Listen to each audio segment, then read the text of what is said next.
ఓం నమ శివాయ, శ్రీమాత్రే నమః. జై కాలభైరవాయ. నేను మీ సిద్ధేశ్వర శ్రీ కార్తికేయ గురుస్వామి మాట్లాడుతున్నాను. చాలామంది ఈరోజే శ్రీ పంచమి అని చెప్పి చాలామంది కన్ఫ్యూషన్ అవుతున్నారు. చాలామంది ఫోన్స్ చేస్తున్నారు, ఈరోజు చేసుకోవచ్చా అని చెప్పేసి. మేము మా పిల్లలకి ఈరోజు సరస్వతి పూజ పెట్టుకోవచ్చా, అక్షరాభ్యాసం చేసుకోవచ్చా అని చెప్పి.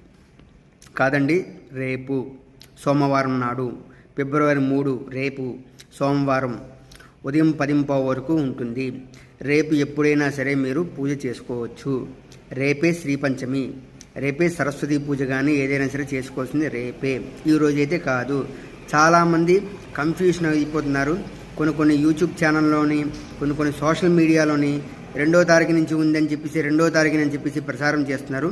కాదు, ఒకటి గుర్తుపెట్టుకోండి, సూర్యోదయానికి ఉన్న తిదే శ్రీ పంచమి, ఎప్పుడైనా సరే గుర్తుపెట్టుకోండి. అందుకని ఎవ్వరూ కన్ఫ్యూషన్ అవ్వద్దు. రేపే శ్రీ పంచమి, రేపే చేసుకోండి. ఆయురారోగ్య ఐశ్వర్య అభివృద్ధిరస్తు. సర్వే జనా సుఖినో భవంతు. తదాస్తు.